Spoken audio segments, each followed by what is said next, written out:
Comment ಮಾಡಿದ್ರು ಅಣ್ಣ ನೀನು ಹಂಸದ ಮರಿ ಯಾವ ಥರ ಐತೆ ಹಂಸದ ಮರಿ ತೋರಿಸ್ಬಿಡೋಣ. ಅವಾಗ ತೋರಿಸಿದ್ದು ಆ ಮರಿಗಳಲ್ಲಿ ಈಗ ದೊಡ್ಡದಾದ್ಮೇಲೆ ಯಾವ ಥರ ಐತೆ. ಮತ್ತು ಹಂಸದ ಮರಿ ನಮ್ಮ ಹತ್ರ ಸಿಗಲ್ಲ ಅಂತಂದರೆ ಇದ್ರೆ ಹೇಳ್ತಿದ್ದೆ, ಬಟ್ ನಮ್ಮ ಹತ್ರ ಸಿಗದೇ ಇರೋ ಕಾರಣ ಇವಾಗ ನಮ್ಮ ಫ್ರೆಂಡ್ ಫಾರಮಲ್ಲಿ ತಂದಿದ್ದು, ಅಂದರೆ ನಮ್ಮ ಅಣ್ಣವ್ರ ಫಾರಮಲ್ಲಿ ತಂದಿದ್ದು.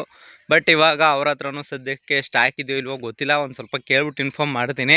ಬಟ್ ಇಲ್ಲಿ ನೋಡ್ತಾ ಇರ್ಬೋದು ನಾನು ಹಂಸದ ಮರಿಗಳನ್ನ ತಂದಿದ್ದೆ. ಇವಾಗ ಆಲ್ರೆಡಿ ಎಷ್ಟು ಬೆಳೆದೈತೆ ಮತ್ತು ಎಷ್ಟು ಉದ್ದ ಐತೆ ಅಂತ ನೋಡ್ತಾ ಇರ್ಬೋದು. ಅಂತಂದರೆ ನೀವು ಕೇಳಿದ್ರಲ್ಲಪ್ಪ ಮರಿಗಳ ತಂದಾಗ ಹಂಗಿದ್ದೋ ಇವಾಗ ಹೆಂಗಿದ್ದೋಣ ಅಂತ ಕೇಳಿದ್ರಲ್ಲ, ಒಂದು ಸ್ವಲ್ಪ ಬೇಗನೆ ಬೆಳೆದೋ.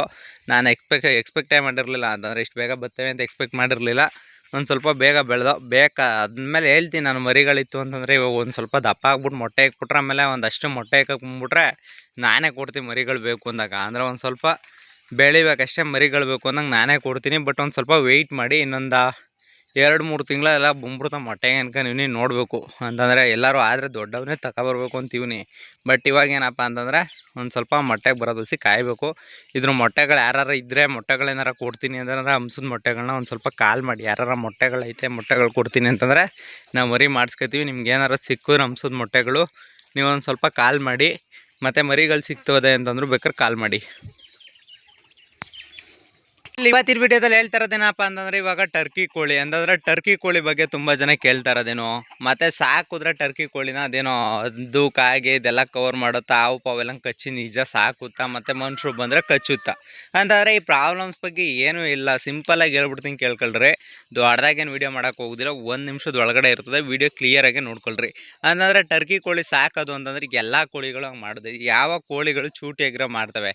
ಈಗ ನಮ್ಮ ಹತ್ರ ಇಲ್ವಾ ಈ ಬಡ್ಡಿಯೊಂದು ಇಲ್ಲಿವರೆಗೂ ಯಾವನು ಕಚ್ಚೋದಿಲ್ಲ. ಈ ಕೋಳಿ ಪಳ್ಳಿ ಕಚ್ಕೊಂಡು ಕೂಕ ಪಾಕ ಇರೋದೆಷ್ಟೋ ಅಷ್ಟೇ. ನಾನು ಇಲ್ಲಿವರೆಗೂ ಹಾವು ಪಾವು ಅಂತ ನಮ್ಮ ಫಾರಮ್ ಬಂದಿಲ್ಲ. ಬಟ್ ಹಾವು ಪಾವು ಬಂದಂಗೆ ನೋಡ್ಕೋಬೇಕು. ಅಷ್ಟು ಬಿಟ್ಕೊಂಡ್ರೆ ಇನ್ನು ಮೇಯ್ತದೆ ಅಚ್ಚುಕಟ್ಟಾಗಿ ಅದ್ರ ಪಾಡ್ಗೆ ಅದು ಇರ್ತದೆ. ಅದೇನಂತದೇನು ತಲೆ ಕೆಡ್ಸ್ಕೊಳ್ಳುವಂಥದ್ದಿಲ್ಲ. ಅಂತಂದರೆ ಈಗ 2 ಫೀಮೇಲ್ ತಂದುಬಿಟ್ಟಿದ್ದೀನಿ ಅದು ಮೇಲು. ಬಟ್ ಫೀಮೇಲ್ ತಂದುಬಿಟ್ಟಿದ್ದೀನಿ. ಫೀಮೇಲ್ ತಂದುಬಿಟ್ಟಿರೋದ್ರಿಂದ ಇನ್ನೂ ಏನೂ ಅದ್ರ ಕೆಲಸ ಅದು ಕಾರ್ಯ ಇನ್ನೂ ಸ್ಟಾರ್ಟ್ ಮಾಡಿಲ್ಲ. ಬಟ್ ನೋಡೋಣ, ಆ ಥರ ಏನಾರ ಮುಂದಿನ ದಿನಗಳಲ್ಲಿ ಏನಾರ ಮಾಡಿದ್ರೆ ಹೇಳ್ತೀನಿ. ಬಟ್ ಅಷ್ಟು ಬಿಟ್ರೆ ನಮ್ಮ ಹತ್ರ ಇನ್ಯಾವನು ಕಚ್ಚೋದು ಪಚ್ಚೋದು ಹಾವು ಪಾವು ಬಂದು ಹೊಡೆಯೋದು ಈ ಥರದ್ದು ಯಾವುದೂ ಕೆಲಸ ಇಲ್ಲಿವರೆಗೂ ಮಾಡಿಲ್ಲ. ನಮ್ಮ ಫಾರಮ್ಗೆ ಹಾವು ಬಂದಿಲ್ಲ. ಹಾವು ಬಂದರೆ ಹೇಳ್ಬೋದು, ಹಾವು ಬಂದಿಲ್ಲದೆ ಇರೋದಕ್ಕೆ ಏನು ಹೇಳೋಕ್ಕಾಗಲ್ಲ. ಬಟ್ ಆ ಥರ ಸನ್ನಿವೇಶ ಬಂದಾಗ ಹೇಳಮ್ಮ. ಬಂದು 6:26 ಬೆಳಗ್ಗೆ ಟೈಮು ಕೋಳಿ ಬಿಡೋದು. ಅಂತಂದರೆ ಸೂರ್ಯಾಸ್ತ ಟೈಮಲ್ಲಿ ಏನಾದ್ರು ನೀವು ಕೋಳಿಗಳು ಬಿಟ್ರೆ ಯಾವ ಥರ ವ್ಯೂ ಇರ್ತದೆ ಅಂತ ನೋಡ್ಕೊಳ್ರಿ. ಅಂದರೆ ಬೆಳಗ್ಗೆ 6 ಗಂಟೆ 6:30ಗೆಲ್ಲ ಕೋಳಿ ಬಿಡ್ತಾ ಇರ್ತಾರೆ. ಕೆಲವರು 5 ಗಂಟೆ ರಾತ್ರಿಗೆ ಬಿಡೋದು ಈ ಥರದ್ದೆಲ್ಲ ಕೆಲವ್ರು ಮಾಡ್ತಾ ಇರ್ತಾರೆ.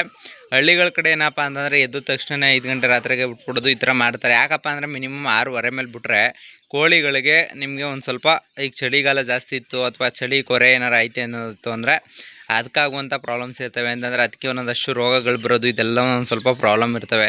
ಆ ಪ್ರಾಬ್ಲಮ್ ಎಲ್ಲ ಕ್ಲಿಯರ್ ಆಗುತ್ತೆ. ಅಂತಂದರೆ ಏನಪ್ಪ ಅಂತಂದರೆ ಈಗ ಚಳಿಗಾಲದಲ್ಲಿ ಸೇದ್ಕೊಂಡು ನಿಂತ್ಕೊಳ್ಳೋದು, ತೂಗಿಸ್ಕೊಂಡು ನಿಂತ್ಕೊಳ್ಳೋದು ಈ ಥರದ್ದು ಏನಾದರೂ ಆಯ್ತಾ ಇರ್ತವೆ. ಆಗ ಕೋಳಿಗಳು ಏನಪ್ಪ ಅಂತಂದರೆ ಸುಮ್ಮನೆ ನಿಂತ್ಕೊಳ್ಳೋದು ಜೂಗಿಡಿಸೋದು ಈ ಥರ ಮಾಡ್ತಾ ಇರ್ತವೆ. ಮಿನಿಮಮ್ 6:30ಯಿಂದ 7 ಗಂಟೆ ಅಷ್ಟರಲ್ಲಿ ಬಿಟ್ಕೊಂತು ಅಂದರೆ ಕೋಳಿಗಳು ಚೆನ್ನಾಗಿರುತ್ತೆ. ನೀವೇನಾದರೂ ಒತ್ತಂತ ಏನಾರು ಬಿಟ್ಬಿಟ್ರೆ ಕೋಳಿಗಳ ನಿಮ್ಗೆ ಹೆಂಗಾಯ್ತವೆ ಅಂದರೆ ಆ ಕೋಳಿಗಳು ಇನ್ನು ನೆಕ್ಸ್ಟು ಅಂದರೆ ಇವಾಗ ನಿಮ್ಗೆ ಹಿಂಗೆ ಹೇಳೋದು ಅಂತಂದರೆ ಇವಾಗ ಇದೇ ಥರ ಜೂಗಿಡಿಸೋದು, ಅಂದರೆ ಇಲ್ಲಿ ಕಾಣಿಸ್ತೈತೆ ನೋಡ್ರಿ, ಈ ಥರ ಜೂಗಿಡಿಸೋದು ಮತ್ತು ಸೇದ್ಕೊಂಡು ನಿಂತ್ಕೊಳ್ಳೋದು ಮತ್ತು ಚಳಿಗಳ ತಡ್ಕೊಳ್ದೇ ಇರೋ ಕೋಳಿಗಳು ಮತ್ತು ಇಮ್ಯುನಿಟಿ ಬೂಸ್ಟರ್ ಕಡಿಮೆ ಆಗೋದು ಈ ಥರದ್ದೆಲ್ಲ ಮಾಡ್ತಾ ಇರ್ತವೆ. ಅದಕ್ಕೋಸ್ಕರ ನೀವು ಪ್ರತಿಯೊಬ್ಬರಿಗೂ ಹೇಳ್ತಾ ಇರೋದು ಅಷ್ಟೇ. ನೀವೇನಾದರೂ ಕೋಳಿಗಳನ್ನ ಬಿಡೋಂಗಿತ್ತು ಅಂತಂದರೆ 8, 9, 5, 7, 6, 6:30, 7:30 7 ಗಂಟೆ ಮೇಲೆ ಬಿಟ್ರಿ. ಯಾವುದೇ ಕಾರಣಕ್ಕೂ 6 ಗಂಟೆ ಮೇಲೆ ಒಳಗಡೆ ಬಿಡ್ತು ಅಂತಂದರೆ ಇದೊಂದು ಪ್ರಾಬ್ಲಮ್ಮು ಕಟ್ಟಿಟ್ಟಪ್ತಿ ಆಯ್ತದೆ. ಅದಕ್ಕೋಸ್ಕರ ನಿಮ್ಗೆ ಹೇಳ್ತಾ ಇರೋದು, ಯಾಟೆಗಳೇ ಆಗ್ಬೋದು ಹುಂಜಗಳೇ ಆಗ್ಬೋದು, ನೀವು ಯಾವಾಗಲಾರ ಬಿಟ್ರಿ ಬೆಳಗ್ಗೆ ಹೊತ್ತು ಬಿಟ್ಕೊಂಡ್ರೆ ಪರವಾಗಿಲ್ಲ.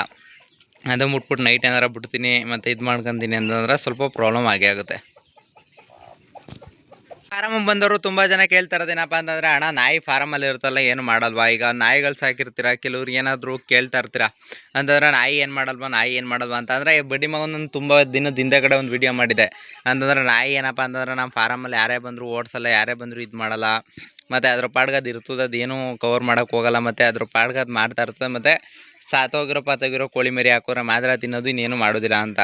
ಬಟ್ ಅದೇ ಥರನೇ ಅಂತಂದರೆ ನಮ್ಮ ನಾಯಿ ಅದೇ ಥರ ಯಾವ್ದಾರ ಕೋಳಿ ಹಿಡಿಯೋದು ಈ ಥರದ್ದು ಏನೂ ಮಾಡಲ್ಲ. ಬಟ್ ಯಾರು ಬಂದರೂ ಸೌಂಡ್ ಅಂತೂ ಮಾಡಲ್ಲ. ಅಂತಂದರೆ CC ಕ್ಯಾಮ್ರಾ ನಾವೇ ಕವರ್ ಮಾಡಬೇಕು.